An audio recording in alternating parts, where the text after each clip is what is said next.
Hello friends, you are welcome to our YouTube channel English Literature 247। आज की इस video में हम विलियम फॉकनर की लाइफ और कुछ इंपॉर्टेंट पॉइंट्स को डिस्कस करेंगे। विलियम फॉकनर एक अमेरिकन राइटर हैं और इनका फुल नाम है विलियम कुथबर्ट फॉकनर। ये एक American novelist, short story writer, poet और स्क्रीन प्ले राइट के रूप में जाने जाते हैं। विलियम फॉकनर का जन्म 25 सितंबर 1897 को न्यू एल्बनी मिसिसिपी यूएसए में हुआ था और इनकी मृत्यु हुई थी 6 जुलाई 1962 को। विलियम फॉकनर आर्मी ज्वाइन करना चाहते थे लेकिन इनकी हाइट बहुत ही कम थी। He was just 5 feet 5 inch, इनकी हाइट बहुत ही कम थी। इसकी वजह से वे आर्मी ज्वाइन नहीं कर पाए। बाद में इन्होंने कनेडियन रॉयल एयरफोर्स ज्वाइन किया था। विलियम फॉकनर एक अल्कोहलिक पर्सन थे, बहुत ज़्यादा ये ड्रिंक करते थे। कई दिन और हफ्तों तक की ये नशे की हालत में रहते थे। लेकिन जब ये राइटिंग करते थे, जब ये अपने प्रोजेक्ट पे वर्क करते थे, उस समय ये ड्रिंक नहीं करते थे। जैसे इनका प्रोजेक्ट कंप्लीट होता था ये बहुत ज़्यादा ड्रिंक करते थे। इनके फादर का नाम मुरे कुथबर्ट फॉकनर था और इनके मदर का नाम माउंट बटलर था। इन्होंने एजुकेशन प्राप्त किया था यूनिवर्सिटी ऑफ मिसिसिपी ऑक्सफोर्ड से और 1929 में इन्होंने शादी की थी एस्टेले ओल्डहम से। इनको नोबेल प्राइज़ से सम्मानित किया गया था 1949 में, ये इम्पॉर्टेंट पॉइंट है। इनको प्लिट्ज़र प्राइज़ भी दिया गया था 2 वर्क्स के लिए। एक तो ऑफ फेबल के लिए 1955 में दिया गया था, दूसरा द रेबस के लिए जो कि इनकी लास्ट नावल होती इसके लिए दिया गया था 1963 में। इनको नेशनल बुक अवार्ड भी दिया गया था। फर्स्ट इनको दिया गया था कलेक्टेड स्टोरीज़ के लिए 1951 में, सेकंड अ फेबल के लिए दिया गया था 1955 में। दैट मीन्स कि इनका जो अ फेबल फिक्शन होता है इसके लिए इनको 2 अवार्ड मिलता है। एक तो प्लिट्ज़र प्राइज़ मिलता है, दूसरा नेशनल बुक अवार्ड मिलता है। जैसा कि हमें पता है कि विलियम फॉकनर की जो नॉवेल्स या शॉर्ट स्टोरीज़ होती हैं तो most of the novels and short stories set in a fictional town of America that is Yoknapatawpha. Yoknapatawpha क्या होता है? एक फिक्शनल रीजन होता है अमेरिका का और उसी में इनकी अक्सर नॉवेल और शॉर्ट स्टोरीज़ की सेटिंग मिलती है। जैसा कि थॉमस हार्डी अपनी नॉवेल की जो सेटिंग रखते हैं वेसेक्स रखते हैं जो कि एक फिक्शनल टाउन है, और आर के नारायण की नॉवेल की सेटिंग मिलती है मालगुडी। उसी तरीके से विलियम फॉकनर की जो नॉवेल होती है इनकी सेटिंग मिलती है योकनोपटावा में। एक फिक्शनल रीजन होता है अमेरिका का, इम्पॉर्टेंट पॉइंट है, आपके एग्ज़ाम में पूछा भी गया है। इन्होंने अपनी नॉवेल में यूज़ किया है स्ट्रीम ऑफ कॉन्शसनेस टेक्निक का। ये जो टेक्निक है स्ट्रीम ऑफ कॉन्शसनेस, इसको फर्स्ट टाइम यूज़ किया गया था जेम्स जॉयस के द्वारा। विलियम जेम्स के द्वारा, याद रखेंगे, वो बाय मिस्टेक हमने बोल दिया। इसको सबसे पहले यूज़ किया गया था विलियम जेम्स के द्वारा और ये भी आपके एग्ज़ाम में पूछा गया है कि सबसे पहले इस टेक्निक को किसके द्वारा यूज़ किया गया था। तो सबसे पहले stream of consciousness technique use किया गया था विलियम जेम्स के द्वारा और इस टेक्निक को विलियम फॉकनर ने भी अपनी नावल में यूज़ किया है। तो चलते हैं इनके कुछ इंपॉर्टेंट नॉवेल्स को हम डिस्कस कर लेते हैं। इनकी फर्स्ट नॉवेल है सोल्जर्स पे। सोल्जर्स पे को पब्लिश किया गया था 1926 में। ये इनकी फर्स्ट पब्लिश्ड नॉवेल होती है और इसमें इम्पॉर्टेंट पॉइंट ये है कि इसकी सेटिंग योकनोपटावा काउंटी में नहीं थी, यानी कि इनका जो फिक्शनल रीजन होता है अमेरिका का जिसमें इनकी नॉवेल की सेटिंग होती है योकनोपटावा में, तो वहाँ पे इसकी सेटिंग नहीं थी। इसमें इसकी स्टोरी कुछ इस तरह से है कि एक को फर्स्ट वर्ल्ड वार में एक एविएटर होता है जो बुरी तरीके से घायल हो जाता है और फिर वो वापस आता है। तो घर को वापस आते समय एक विडो होती, विधवा होती, उसकी मदद करती है और वो उससे शादी करना चाहती है। लेकिन चूँकि इसके पास एक फियांसे भी होती है और वो जो फियांसे होती है वो अनफेथफुल होती है, इसके लिए वफादार नहीं होती है। तो इसी स्टोरी को इस नावल में डिस्क्राइब करने की कोशिश किया है विलियम फॉकनर ने। सेकंड इनका वर्क है सार्टोरिस। ये जो सार्टोरिस है ये एक नॉवेल है जिसे पब्लिश किया गया था 1929 में। ये इनकी फर्स्ट नॉवेल है जिसकी सेटिंग है योकनोपटावा में। इस वजह से ये नॉवेल बहुत ही इंपॉर्टेंट हो जाती है कि थॉमस हार्डी की विलियम फॉकनर की फर्स्ट कौन सी नॉवेल है जिसकी सेटिंग योकनोपटावा में हुई है, तो वो सार्टोरिस है जिसको पब्लिश किया गया था 1929 में। ये नॉवेल में स्टोरी कुछ इस तरह से है कि एक अरिस्टोक्रेटिक सदर्न फैमिली है, उसके डीके के बारे में बताया गया किस तरह से वो नष्ट हो जाती है after the end of world war first. World war first के एंड के बाद में किस तरह से उस फैमिली का डिके हो जाता है, नष्ट हो जाती, उसी चीज़ को इसमें डिस्क्राइब किया गया है। नेक्स्ट है third, the Sound and the fury. ये बहुत ही इंपॉर्टेंट नावल है विलियम फॉकनर की। इसको पब्लिश किया गया था 1929 में, और इसकी जो टाइटल है ये शेक्सपियर के मैकबेथ, शेक्सपियर की जो ट्रेजेडी मैकबेथ है उसी से इसकी टाइटल को अडॉप्ट किया गया है। उसकी जो शेक्सपियर का मैकबेथ है उसकी लाइंस यहाँ पे दी गई हैं। Life is but a walking shadow, a poor player that struts and frets his hour upon the stage and then is heard no more. It is a tale told by an idiot full of sound and fury। तो देखेंगे यहाँ पर use किया गया full of sound and fury signifying nothing। तो इसमें जो यहाँ पर यूज़ किया गया है साउंड एंड फ्यूरी, यहीं से टाइटल को अडॉप्ट किया है विलियम फॉकनर ने। तो ये इंपॉर्टेंट पॉइंट है, आपके एग्जाम में पूछा गया है कि साउंड एंड फ्यूरी का टाइटल किस नॉवेल से या किस प्ले से अडॉप्ट किया गया है। तो मैकबेथ से लिया गया है, जो कि शेक्सपियर के द्वारा लिखा गया है। और इसमें विलियम फॉकनर ने स्ट्रीम ऑफ कॉन्शियस टेक्निक को यूज़ किया है। इसकी स्टोरी जो है वो कॉम्सन्स फैमिली के बारे में है। कॉम्सन्स फैमिली के बारे में इसमें डिस्क्राइब किया गया है, जो कि जेफरसन में रहती है। जेफरसन में कॉम्सन्स फैमिली रहती है और उसी के बारे में इसमें डिस्क्राइब किया गया है। ये जो नावल है, इस नावल को 4 पार्ट्स में डिवाइड किया गया है। इसमें जो फर्स्ट पार्ट होता है वो, इसमें फर्स्ट पार्ट या फोर पार्ट या 4 सेक्शन कह सकते हैं। तो जो फर्स्ट पार्ट होता है वो बेंजी के द्वारा नरेट किया जाता है। बेंजी जो होता है ये 33 ईयर का होता है, यंगेस्ट मेंबर होता है कॉम्सन्स फैमिली का, और इसको मेंटल डिसऑर्डर होता है। सेकंड पार्ट होता है क्विंटिन के द्वारा नरेट किया जाता है, और जो क्विंटिन होता है ये ओल्डेस्ट सन होता है इस सिबलिंग का। ये मेंटली अनस्टेबल होता है और बाद में ये सुसाइड भी कर लेता है। तो इसके द्वारा सेकंड पार्ट नरेट किया जाता है। और ये जो ब्रदर्स होते हैं ये अक्सर ये बेसिकली अपनी सिस्टर के बारे में बात कर रहे होते हैं, उसी के बारे में डिस्क्राइब करते हैं। थर्ड जो सेक्शन होता है जैसन के द्वारा डिस्क्राइब किया जाता है। और फोर्थ होता है कैडी के बारे में है, इसको डिस्क्राइब किया गया ओमनिएट, एक ओमनिशियन नरेटर के द्वारा। ये जो कैडी होती है ये 3 ब्रदर्स की सिस्टर होती है। इसका एक और भी इम्पॉर्टेंट पॉइंट है साउंड एंड फ्यूरी का। साउंड एंड फ्यूरी का 16 साल के बाद में विलियम फॉकनर के द्वारा ही इसका एक अपेंडिक्स पब्लिश किया गया था। अपेंडिक्स आप ये कह सकते हैं कि बेसिकली इनमें जो इवेंट्स डिस्क्राइब किए गए इस नावल में, उस इवेंट्स को एक ब्रॉड सेंस में डिस्क्राइब किया गया, एलिब्रेट किया गया है। तो उसको 16 ईयर्स के बाद में विलियम फॉकनर के द्वारा पब्लिश किया गया था, ताकि इस नावल को समझने में आसानी हो। अब ये समझते हैं की टाइप में पब्लिश किया गया था। नेक्स्ट वर्क इस फोर्थ है as I lay dying. As I lay dying इसको पब्लिश किया गया था 1930 में। ये बेसिकली एक सदर्न गोथिक नावल है। कैसी नावल है? सदर्न गोथिक नावल है। और इसकी टाइटल को अडॉप्ट किया गया होमर्स की ओडिसी के बुक 11 से, जिसमें ये देखिए लाइन मेंशन की गई है एज आई ले डाइंग, यहीं से अडॉप्ट किया गया है। As I lay dying the woman with the dog's eyes would not close my eyes I descended into Hades. तो इसी लाइन से अडॉप्ट किया गया है होमर्स के ओडिसी के। ये जो नावल है बेसिकली ये बंड्रेन फैमिली के बारे में है। ये जो नावल है बंड्रेन फैमिली के बारे में है।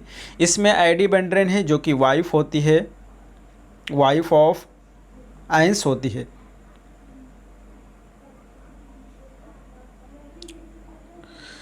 तो ये जो नावल है जैसा कि हमने बताया कि ये बंड्रेन फैमिली के बारे में है। और इसमें ये जो एडी बंड्रेन है ये वाइफ होती है, एंसे बंड्रेन की वाइफ होती हैं। और इनके 5 चिल्ड्रन होते हैं। एक कैश है, दूसरा डार्ल है, ज्वेल बेसिकली एक उनकी जो है बेटी होती है, जो कि नाजायज़ बेटी होती है। इनकी वाइफ का अफेयर होता है एक फार्मर से और उसी से इसकी बेटी होती है, तो ये नाजायज़ होती है, इलीगल। टूई डेल होते हैं और वरधान होते हैं। तो ये इसके कुछ कैरेक्टर हैं। इसमें जो एडी बंड्रेन होती हैं इनकी इच्छा होती है कि जब ये मरे, इनकी मृत्यु हो, तो उस समय इन्हें जेफरसन में मिसिसिपी में दफनाया जाए। और जैसा कि इसमें टाइटल में लिखा है कि एज आई ले डाइंग, तो इसमें जो मर रही होती है वो यही एडी बंड्रेन की बात कर रहे हैं। ये नेक्स्ट नावल है, 5th है लाइट इन अगस्त। इसे पब्लिश किया गया था 1932 में पब्लिश किया गया था। ये लीना ग्रुप के बारे में है, जो कि एक प्रेग्नेंट वाइट वूमन है और वो एक अपने अनबॉर्न चाइल्ड के फादर की तलाश कर रही होती है। वो प्रेग्नेंट होती है और वो उसके फादर की तलाश कर रही होती है इस नावल में। और इसमें एक जॉय क्रिसमस होता है जो कि एक वाइट मैन होता है, और वो ऐसा विश्वास करता है कि उसकी जो एंसेस्टरी है वो ब्लैक है। ठीक है, तो इसी स्टोरी को इस नावल में डिस्क्राइब किया गया है। नेक्स्ट नावल है 6 नंबर का एब्सलम एब्सलम। बहुत ही इंपॉर्टेंट नावल है एब्सलम एब्सलम। इसको पब्लिश किया गया था 1936 में, और इसका सब टाइटल है अ बॉयज़ एम्बिशन। इंपॉर्टेंट है, आपके एग्ज़ाम में पूछा जा चुका है। ये एक गोथिक नावल है। इसकी सेटिंग है before and after civil war, यानी कि सिविल वॉर से पहले और बाद की कंडीशन को इस नावल में डिस्क्राइब किया गया है। और इसको में भी क्विंटन कॉम्सन्स को ही, जो कॉम्सन्स फैमिली थे उसी को इसमें भी, जो साउंड एंड फ्यूरी थे उसी को इसमें भी डिस्क्राइब किया गया है। ये फ्लैशबैक है उसी का। इसमें एक कैरेक्टर होता है थॉमस सटपेन। ये जो थॉमस सटपेन है ये एक वाइट मैन होता है जो कि बहुत ही गरीब फैमिली में पैदा होता है वेस्ट वर्जीनिया में, और बाद में ये मिसिसिपी चला जाता है वेल्थ गेन करने की पर्पज़ से। ये जो नावल है ये इसलिए भी फेमस है क्योंकि इसमें इंग्लिश लिटरेचर का लॉन्गेस्ट सेंटेंस है, यानी कि इसमें जो सेंटेंस है 1288 वर्ड्स का। रेली किसी को समझ आया होगा, बहुत ही बड़ा सेंटेंस है। ठीक है, 1288 वर्ड्स का एक सेंटेंस है जो इस नावल में यूज़ किया गया है। नेक्स्ट और इस 7th है स्नोप्स ट्रिलॉजी। जैसा कि हमें पता है कि ट्रिलॉजी बेसिकली 3 बुक के कलेक्शन को कहते हैं। तो इसे पब्लिश किया गया था 1940 से 1959 के बीच में। इसमें 3 वर्क है। फर्स्ट है द हैमलेट। अब याद रखेंगे, हैमलेट जो है एक ट्रेजेडी है, शेक्सपियर के द्वारा लिखी गई है, लेकिन जब द हैमलेट की बात करेंगे तो वो विलियम फॉकनर के द्वारा लिखी गई नावल हो जाएगी। तो द हैमलेट है, फिर उसके बाद टाउन है, उसके बाद द मैंशन है। आप देख सकते हैं ये सारे असेंडिंग ऑर्डर में, बढ़ते क्रम में। पहले हैमलेट है, उससे बड़ा टाउन है, उससे बड़ा मैंशन है, इसको है। इसमें बेसिकली स्नोप्स फैमिली को डिस्क्राइब किया गया है, और ये बताया गया है कि इसकी जो फैमिली होती है बहुत ही बुरे होते हैं, बहुत ही इविल होते हैं, और किस तरह से वो गलत तरीके से पावर में आते हैं, शक्ति में आते हैं। तो इस चीज़ को इसमें डिस्क्राइब किया गया है। नेक्स्ट है 8 नंबर की नावल है। नेक्स्ट है रिक्वाइम फॉर अ नन 19। ये जो रिक्वाइम फॉर अ नन है इसे पब्लिश किया गया था 1951 में। It is a part novel and part play. इसका कुछ भाग तो नावल है और कुछ भाग प्ले है। इसमें जो स्टोरी है टेम्पल ड्रेक के बारे में स्टोरी, उनके बारे में बताया गया है। Who is married in place the role of mother, जो कि शादी शुदा है और वो एक मदर का रोल प्ले करते हैं इस नावल में, उसी को डिस्क्राइब किया गया है। इसकी एक बहुत ही इंपॉर्टेंट लाइन है, the past is never dead, it is not even past. The past is never dead, it's not even past. ये लाइन इसकी बहुत ही इंपॉर्टेंट है इस नावल की, अब याद रखिए। नेक्स्ट है 9th नंबर का है फेबल, जो कि एक फिक्शन है। फेबल को पब्लिश किया गया था 1954 में, और जैसा कि हमें पता है कि इसको पुलित्ज़र प्राइज़ और नेशनल बुक अवार्ड दोनों मिला था 1955 में। इसके बारे में विलियम फॉकनर ने खुद कहा है कि the best work of my life and may be of my time. ये विलियम फॉकनर ने खुद कहा है कि the best work of my life and may be of my time, may be of my time, इसके बारे में कहा है फेबल के बारे में। इसकी जो स्टोरी होती है वो घटित होती है France during the first world war. ये जो सेटिंग इसकी रखी फ्रांस में फर्स्ट वर्ल्ड वॉर के दौरान में इसकी सेटिंग है। इसमें कॉर्पोरल स्टीफन होता है जो कि रिप्रेजेंट करता है री इनकारनेशन ऑफ जेजस के री इनकारनेशन को वो रिफ्लेक्ट करता है या रिप्रेजेंट करता है। नेक्स्ट है 10th नंबर का रिवर्स। ये जो रिवर्स है इनकी लास्ट नावल है, और ये बहुत ही इंपॉर्टेंट है, लास्ट नावल है, कई बार एग्जाम में पूछी गई है। इसकी सब टाइटल है आ रेमिनिसेंस, जो कि पब्लिश किया गया था 1962 में। जैसा कि हमने बताया कि ये विलियम फॉकनर की लास्ट नावल है, ये एक पिकारेस्क्यू नावल है, और इसके लिए इनको पुलित्ज़र प्राइज़ भी मिला था 1963 में, हमने पहले भी डिस्कस किया है। तो इसको ज़्यादा इंपॉर्टेंट याद रखेंगे, ये विलियम फॉकनर की लास्ट नावल है, कई बार एग्जाम में पूछा गया है। अब हम कुछ एक लास्ट वर्क इनका है अनवैंकिश्ड। ये जो अनवैंकिश्ड है ये एक इनकी शॉर्ट स्टोरीज़ का कलेक्शन है जिसे पब्लिश किया गया था 1938 में। ये 7 शॉर्ट स्टोरीज़ का कलेक्शन है जिसकी सेटिंग है योकनापोटावा। आपको याद है योकनापोटावा, जिसमें एक काल्पनिक शहर है, हमने पहले भी बात किया है, जिसमें विलियम फॉकनर की अक्सर नावल की सेटिंग मिलती है योकनापोटावा में। तो वहीं पे इनकी सेटिंग है। योकनापोटावा बहुत ही इंपॉर्टेंट है, अब इसको याद रखेंगे, ठीक है। योकनापोटावा सेटिंग है विलियम फॉकनर के नॉवेल्स का। थॉमस हार्डी की नावल की सेटिंग वेसेक्स है, और आर के नारायण की नावल की सेटिंग मालगुडी है। तो तो ये रहे कुछ नॉवेल्स हमने डिस्कस किया। अब कुछ हम इम्पॉर्टेंट पॉइंट्स को डिस्कस कर लेंगे, आप एग्ज़ाम पॉइंट्स कह सकते हैं। जैसे कि फर्स्ट है, which part of the United States has been described in Faulkner's fiction. United State की किस पार्ट को विलियम फॉकनर की फिक्शन में डिस्क्राइब किया गया है। ये क्वेश्चन आपके एग्ज़ाम में पूछा भी गया है। तो सदर्न पार्ट को विलियम फॉकनर की नॉवेल में या फिक्शन में सदर्न पार्ट को डिस्क्राइब किया गया है अमेरिका के। बहुत ही इंपॉर्टेंट पॉइंट है। नेक्स्ट क्वेश्चन है, William Faulkner got inspiration for writing novels from. William Faulkner को नॉवेल लिखने की इंस्पिरेशन मिली थी, इनको प्रेरणा किससे मिली थी नॉवेल लिखने की। तो शेरवुड एंडरसन से इनको मिली थी प्रेरणा। और इनका जो है झगड़ा भी हो गया था शेरवुड एंडरसन से, ड्रिंक करने की वजह से। ये बहुत ज़्यादा ड्रिंक करते थे, इसी वजह से फिर इनके जो है ताल्लुकात अच्छे नहीं थे बाद में। नेक्स्ट है, who was William Faulkner's chief rival. William Faulkner का चीफ राइवल कौन था, प्रतिद्वंदी कौन था। तो हेमिंगवे थे, अर्नेस्ट हेमिंगवे। नेक्स्ट है, he was President Kennedy's invitation. He was, अच्छा यहाँ पे थोड़ी है, इसमें सही कर लेंगे। ही वॉज इन्वाइटेड बाय, इन्होंने क्या किया था यहाँ पर सही कर लेंगे। ही डिक्लाइंड प्रेसिडेंट केनेज।